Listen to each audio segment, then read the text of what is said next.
Hello everyone, today I'm going to talk about work-life balance, specifically the perspective in your 20s. Now, I would say your 20s are quite a turbulent time. You are trying to build a career, you're exploring your personal passions, and you're also trying to maintain a social life. So it's almost like you're trying to balance multiple plates on your hand at once, and then the plates all come crashing down and break. So I'm going to pretend to be philosophical for a moment and reference a Japanese model. It's called Ikigai. I think it means a reason to be. But essentially, this model has 4 circles and each circle represents a different theme. So one circle is about doing what you love. One circle is about what the world needs. The third circle is about what you can be paid for. And the 4th circle is about what you're good at. Now supposedly, when you have a perfect balance of these 4 circles, you have essentially solved the meaning of life, if there is one.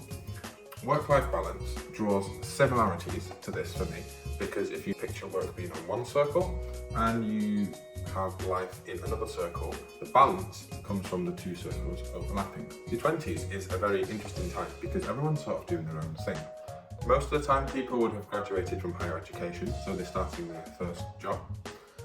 You have some of your friends which are in relationships, some of your friends are chronically single, some of your friends married even, 1 or 2 friends that have just gone off the grid, and you've also got that one person that decides to delve into content creation in the hope that the YouTube video will get more than 3 views. But anyway, let's talk about career. Career is obviously important for all ages, but I think it's especially important in your 20s because it's the first time that most people are starting a proper job. Now, there's high expectations. You want to land your dream job. However, you can't land your dream job because all beginner jobs require experience and no one will give you experience. Make it make sense.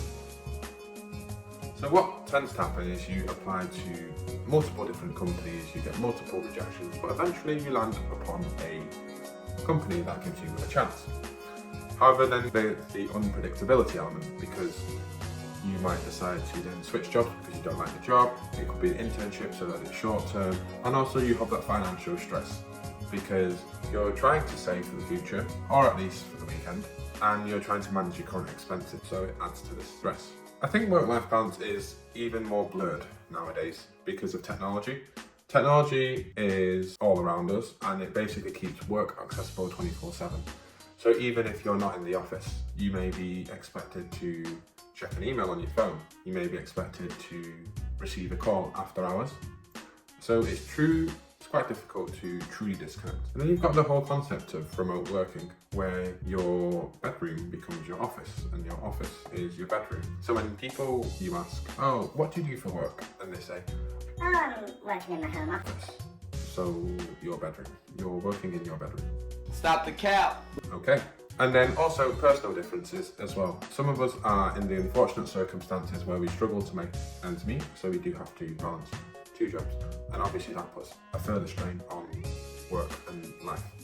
I'm going to talk about side hustles. So I think it's an interesting topic because many of us in our 20s explored side hustles as an opportunity to earn a bit of extra income or to pursue passions. I think that's great on paper. Now the challenge is time management, because a lot of the time you're juggling a full-time job and a side hustle as well, so then you've got very little personal time. This can increase the chances of burnout when you're doing too much, and it goes without saying that you have less time to do your own hobbies and to meet with friends. So I feel like side hustles can have a strain on work-life balance. Now, in terms of balancing work with your social life, it's very clear that social connections are important in mental health and happiness. And I think that especially rings true the older you get. So your friendship circle, essentially, are the source of your happiness. The problem in your 20s is that your after-work commitments often clash with social plans. The after-work socials that you may not want to go, but you kind of have to because it's an opportunity to network.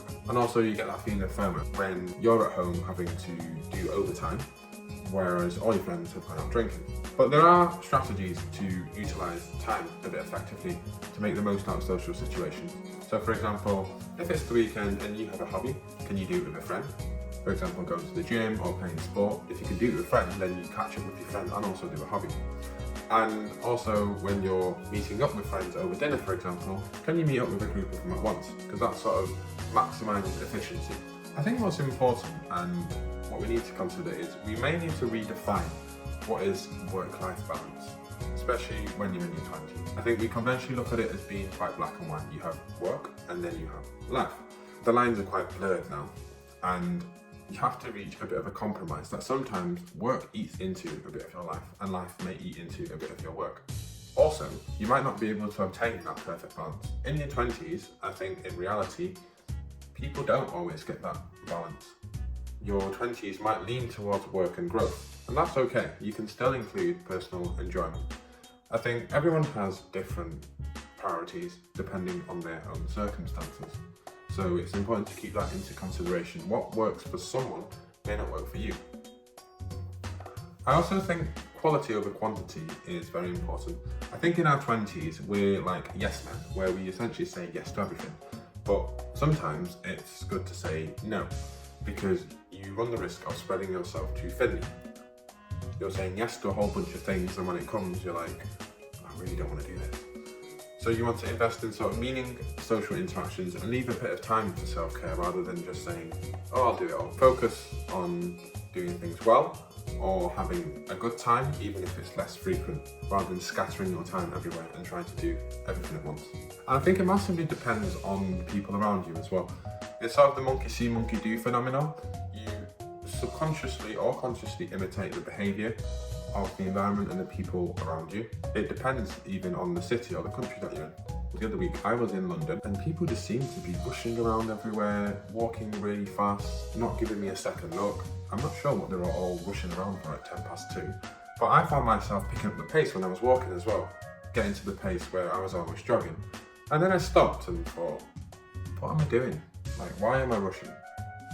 People in their 20s, work-life balance might not mean an equal division of time, but it's more about creating a lifestyle that aligns with your own priorities. So even if work and life are in balance, it may work for you, that's fine. Balance isn't impossible, but it's more of a blend of things. You have to blend work, personal growth, and selectively socialising. The key thing is not so much being too obsessed over the balance. It's about thinking what matters to you most right now. And this may change over the years, it may even change over the months.